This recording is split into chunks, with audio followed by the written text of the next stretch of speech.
Pride and Prejudice by Jane Austen, 1813. Chapter 47. I have been thinking it over again, Elizabeth, said her uncle, as they drove from the town. And really, upon serious consideration, I am much more inclined than I was to judge as your eldest sister does on the matter. It appears to me so very unlikely that any young man should form such a design against a girl who is by no means unprotected or friendless, and who was actually staying in his colonel's family, that I am strongly inclined to hope the best. Could he expect that her friends would not step forward? Could he expect to be noticed again by the regiment, after such an affront to Colonel Forster? His temptation is not adequate to the risk. Do you really think so? Cried Elizabeth, brightening up for a moment. Upon my word, said Mrs. Gardiner, I begin to be of your uncle's opinion.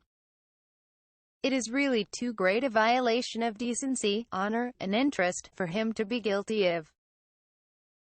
I cannot think so very ill of Wickham. Can you yourself, Lizzie, so wholly give him up, as to believe him capable of it? Not perhaps of neglecting his own interest, but of every other neglect I can believe him capable. If, indeed, it should be so. But I dare not hope it. Why should they not go on to Scotland if that had been the case? In the first place, replied Mr. Gardiner, there is no absolute proof that they are not gone to Scotland. Oh, but their removing from the chaise into a hackney coach is such a presumption. And, besides, no traces of them were to be found on the Barnet road. Well, then, supposing them to be in London, they may be there, though for the purpose of concealment, for no more exceptional purpose. It is not likely that money should be very abundant on either side.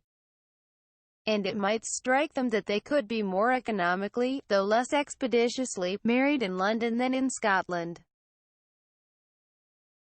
But why all this secrecy? Why any fear of detection?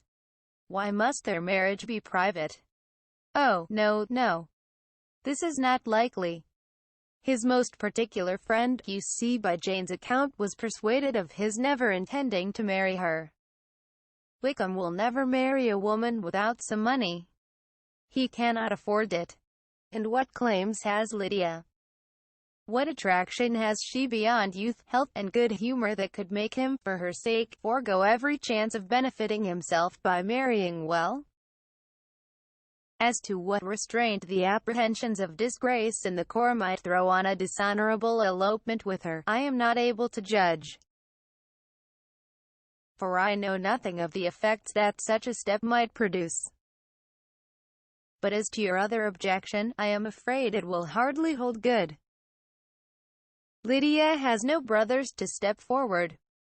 And he might imagine, from my father's behavior, from his indolence and the little attention he has ever seemed to give to what was going forward in his family, that he would do as little, and think as little about it, as any father could do, in such a matter.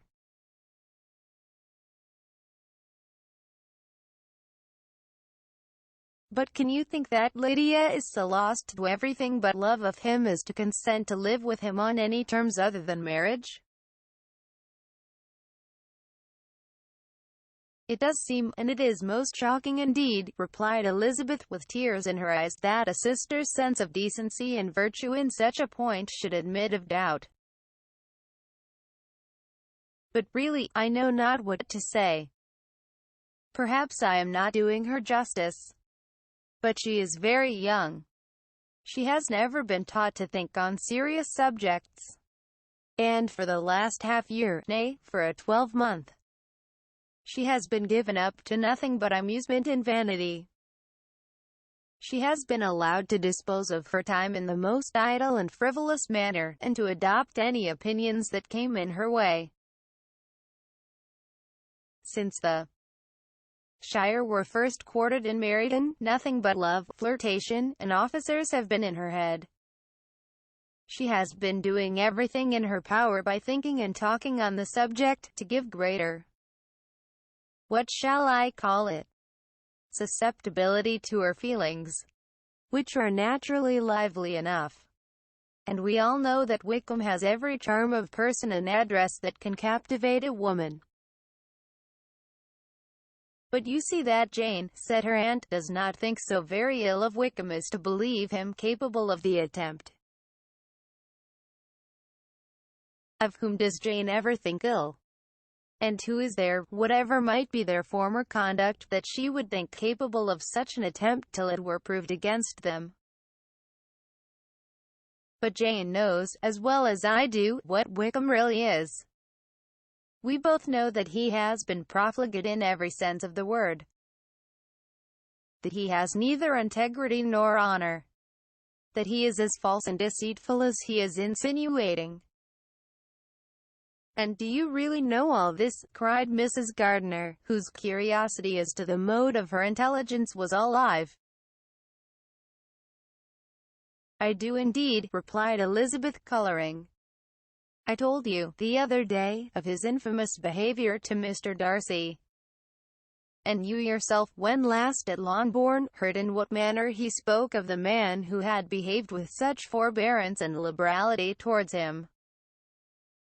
And there are other circumstances which I am not at liberty, which it is not worth while to relate. But his lies about the whole Pemberley family are endless. From what he said of Miss Darcy I was thoroughly prepared to see a proud, reserved, disagreeable girl. Yet he knew to the contrary himself. He must know that she was as amiable and unpretending as we have found her. But does Lydia know nothing of this? Can she be ignorant of what you and Jane seem so well to understand? Oh, yes. That is the worst of all. Till I was in Kent, and saw so much both of Mr. Darcy and his relation Colonel Fitzwilliam, I was ignorant of the truth myself. And when I returned home, the Shire was to leave Meryton in a week or fortnight's time. As that was the case, neither Jane, to whom I related the whole, nor I thought it necessary to make our knowledge public. For of what use could it apparently be to any one, that the good opinion which all the neighbourhood had of him should then be overthrown? And even when it was settled that Lydia should go with Mrs. Forster, the necessity of opening her eyes to his character never occurred to me. That she could be in any danger from the deception never entered my head. That such a consequence as this could ensue, you may easily believe, was far enough from my thoughts. When they all removed to Brighton, therefore, you had no reason, I suppose, to believe them fond of each other. Not the slightest. I can remember no symptom of affection on either side. And had anything of the kind been perceptible, you must be aware that ours is not a family on which it could be thrown away. When first he entered the corps she was ready enough to admire him. But so we all were. Every girl in or near Meryton was out of her senses about him for the first 2 months. But he never distinguished her by any particular attention.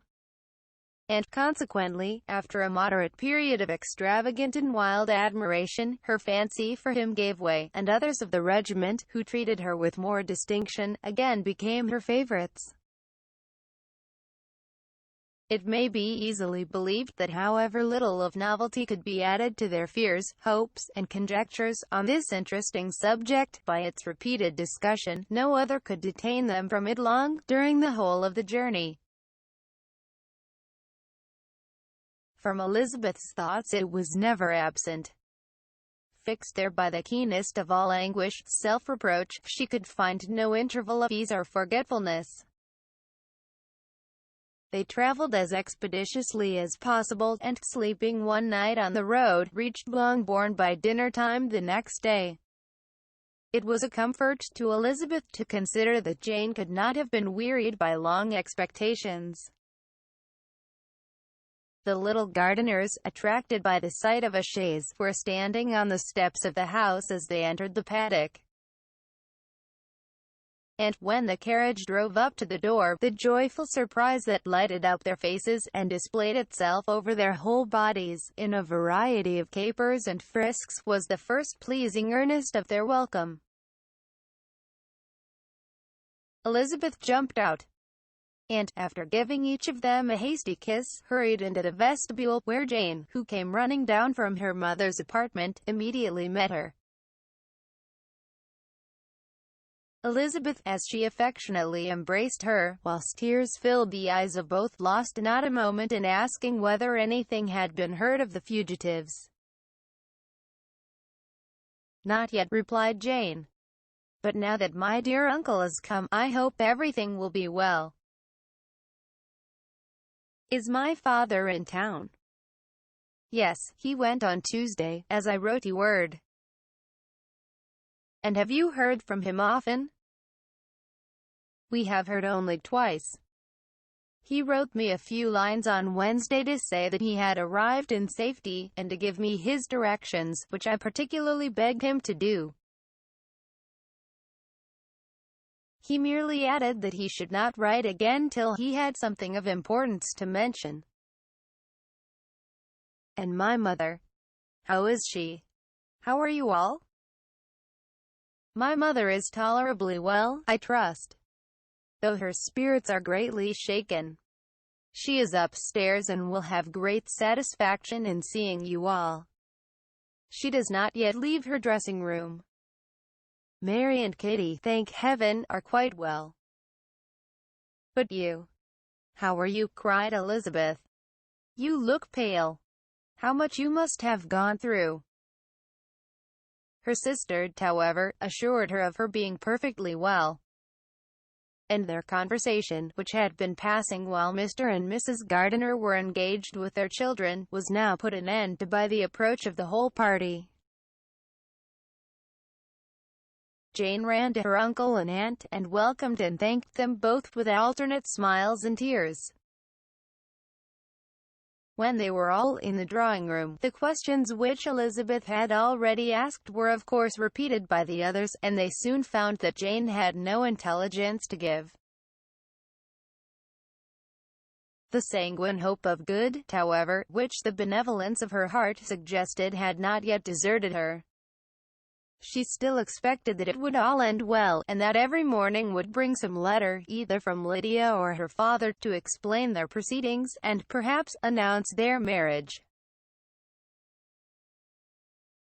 Mrs. Bennet, to whose apartment they all repaired, after a few minutes' conversation together, received them exactly as might be expected, with tears and lamentations of regret, invectives against the villainous conduct of Wickham, and complaints of her own sufferings and ill usage, blaming everybody but the person to whose ill-judging indulgence the errors of her daughter must principally be owing. "If I had been able," said she, "to carry my point in going to Brighton, with all my family, this would not have happened. But poor dear Lydia had nobody to take care of her. Why did the Forsters ever let her go out of their sight? I am sure there was some great neglect or other on their side, for she is not the kind of girl to do such a thing if she had been well looked after. I always thought they were very unfit to have the charge of her. But I was overruled, as I always am. Poor dear child. And now here's Mr. Bennet gone away, and I know he will fight Wickham wherever he meets him, and then he will be killed, and what is to become of us all? The Collinses will turn us out before he is cold in his grave, and if you are not kind to us, brother, I do not know what we shall do." They all exclaimed against such terrific ideas. And Mr. Gardiner, after general assurances of his affection for her and all her family, told her that he meant to be in London the very next day, and would assist Mr. Bennet in every endeavour for recovering Lydia. "Do not give way to useless alarm," added he. "Though it is right to be prepared for the worst, there is no occasion to look on it as certain. It is not quite a week since they left Brighton. In a few days more we may gain some news of them.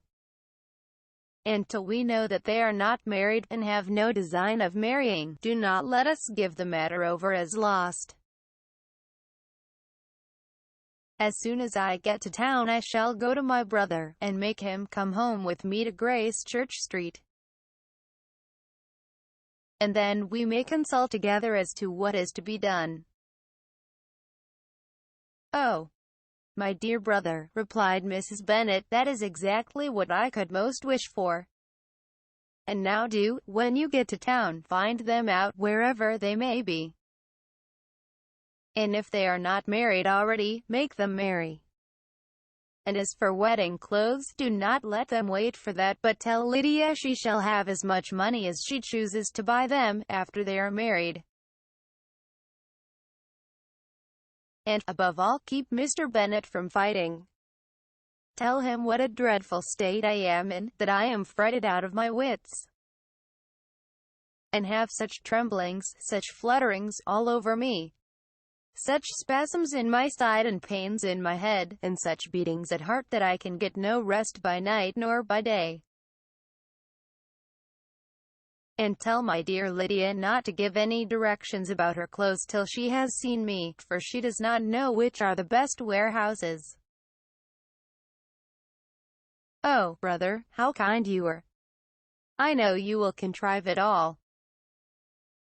But Mr. Gardiner, though he assured her again of his earnest endeavours in the cause, could not avoid recommending moderation to her, as well in her hopes as her fear. And after talking with her in this manner till dinner was on the table, they all left her to vent all her feelings on the housekeeper, who attended in the absence of her daughters. Though her brother and sister were persuaded that there was no real occasion for such a seclusion from the family, they did not attempt to oppose it, for they knew that she had not prudence enough to hold her tongue before the servants, while they waited at table, and judged it better that one only of the household, and the one whom they could most trust, should comprehend all her fears and solicitude on the subject.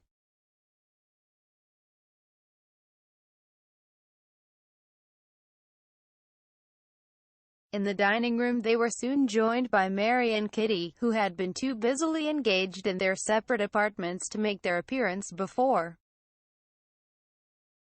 One came from her books, and the other from her toilette. The faces of both, however, were tolerably calm, and no change was visible in either, except that the loss of her favourite sister, or the anger which she had herself incurred in this business, had given more of fretfulness than usual to the accents of Kitty. As for Mary, she was mistress enough of herself to whisper to Elizabeth with a countenance of grave reflection, soon after they were seated at table: "This is a most unfortunate affair, and will probably be much talked of. But we must stem the tide of malice, and pour into the wounded bosoms of each other the balm of sisterly consolation." Then, perceiving in Elizabeth no inclination of replying, she added, "Unhappy as the event must be for Lydia, we may draw from it this useful lesson: that loss of virtue in a female is irretrievable, that one false step involves her in endless ruin, that her reputation is no less brittle than it is beautiful, and that she cannot be too much guarded in her behavior towards the undeserving of the other sex." Elizabeth lifted up her eyes in amazement, but was too much oppressed to make any reply. Marie, however, continued to console herself with such kind of moral extractions from the evil before them. In the afternoon, the two elder Miss Bennets were able to be for half an hour by themselves, and Elizabeth instantly availed herself of the opportunity of making any inquiries, which Jane was equally eager to satisfy. After joining in general lamentations over the dreadful sequel of this event, which Elizabeth considered as all but certain, and Miss Bennet could not assert to be wholly impossible, the former continued the subject by saying, "But tell me all and everything about it which I have not already heard. Give me further particulars. What did Colonel Forster say? Had they no apprehension of anything before the elopement took place? They must have seen them together forever." Colonel Forster did own that he had often suspected some partiality, especially on Lydia's side, but nothing to give him any alarm. "I am so grieved for him. His behavior was attentive and kind to the utmost. He was coming to us, in order to assure us of his concern, before he had any idea of their not being gone to Scotland. When that apprehension first got abroad, it hastened his journey." And was Denny convinced that Wickham would not marry? Did he know of their intending to go off? Had Colonel Forster seen Denny himself? Yes. But when questioned by him, Denny denied knowing anything of their plans, and would not give his real opinion about it. He did not repeat his persuasion of their not marrying. And from that, I am inclined to hope, he might have been misunderstood before. Until Colonel Forster came himself, not one of you entertained a doubt, I suppose, of their being really married? How was it possible that such an idea should enter our brains? I felt a little uneasy, a little fearful of my sister's happiness with him in marriage, because I knew that his conduct had not been always quite right. My father and mother knew nothing of that. They only felt how imprudent a match it must be. Kitty then owned, with a very natural triumph on knowing more than the rest of us, that in Lydia's last letter she had prepared her for such a step. She had known, it seems, of their being in love with each other many weeks. But not before they went to Brighton? No, I believe not. And did Colonel Forster appear to think well of Wickham himself? Does he know his real character? I must confess that he did not speak so well of Wickham as he formerly did. He believed him to be imprudent and extravagant. And since this sad affair has taken place, it is said that he left married and greatly in debt. But I hope this may be false. Oh, Jane, had we been less secret, had we told what we knew of him, this could not have happened. Perhaps it would have been better, replied her sister. But to expose the former faults of any person without knowing what their present feelings were, seemed unjustifiable. We acted with the best intentions. Could Colonel Forster repeat the particulars of Lydia's note to his wife? He brought it with him for us to see. Jane then took it from her pocketbook, and gave it to Elizabeth. These were the contents. My dear Harriet, you will laugh when you know where I am gone, and I cannot help laughing myself at your surprise tomorrow morning, as soon as I am missed. I am going to Gretna Green, and if you cannot guess with who, I shall think you a simpleton, for there is but one man in the world I love, and he is an angel.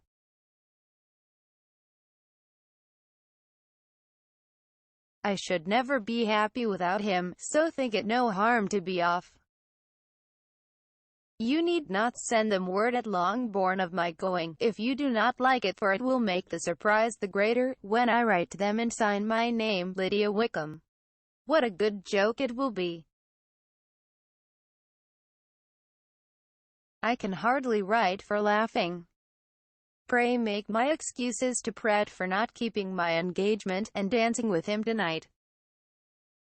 Tell him I hope he will excuse me when he knows all. And tell him I will dance with him at the next ball we meet, with a great pleasure. I shall send for my clothes when I get to Longbourn. But I wish you would tell Sally to mend a great slit in my work muslin gown before they are packed up. Goodbye. Give my love to Colonel Forster. I hope you will drink to our good journey. Your affectionate friend, Lydia Bennet. Oh, thoughtless Lydia, cried Elizabeth when she had finished it. What a letter is this, to be written at such a moment. But at least it shows that she was serious on the subject of their journey. Whatever he might afterwards persuade her to, it was not on her side a scheme of infamy. My poor father! How he must have felt it! I never saw anyone so shocked. He could not speak a word for full 10 minutes. My mother was taken ill immediately, and the whole house in such confusion. Oh, Jane, cried Elizabeth, was there a servant belonging to it who did not know the whole story before the end of the day? I do not know. I hope there was. But to be guarded at such a time is very difficult. My mother was in hysterics, and though I endeavored to give her every assistance in my power, I am afraid I did not do so much as I might have done. But the horror of what might possibly happen almost took from me my faculties. Your attendance upon her has been too much for you. You do not look well. Oh, that I had been with you! You have had every care and anxiety upon yourself alone. Mary and Kitty have been very kind, and would have shared in every fatigue, I am sure. But I did not think it right for either of them. Kitty is slight and delicate, and Mary studies so much that her hours of repose should not be broken in on. My Aunt Phillips came to Longbourn on Tuesday, after my father went away, and was so good as to stay till Thursday with me. She was of great use and comfort to us all, and Lady Lucas has been very kind. She walked here on Wednesday morning to condole with us, and offered her services, or any of her daughters, if they should be of use to us. She had better have stayed at home, cried Elizabeth. Perhaps she meant well, but under such a misfortune as this one cannot see too little of one's neighbors. Assistance is impossible, condolence insufferable. Let them triumph over us at a distance, and be satisfied. She then proceeded to inquire into the measures which her father had intended to pursue, while in town, for the recovery of his daughter. He meant, I believe, replied Jane, to go to Epsom, the place where they last changed horses, see the postilions, and try if anything could be made out from them. His principal object must be to discover the number of the hackney coach which took them from Clapham. It had come with a fare from London, and as he thought that the circumstance of a gentleman and ladies removing from one carriage into another might be remarked, he meant to make inquiries at Clapham. If he could anyhow discover at what house the coachman had before set down his fare, he determined to make inquiries there, and hoped it might not be impossible to find out the stand and number of the coach. I do not know of any other designs that he had formed, but he was in such a hurry to be gone, and his spirits so greatly discomposed, that I had difficulty in finding out even so much as this.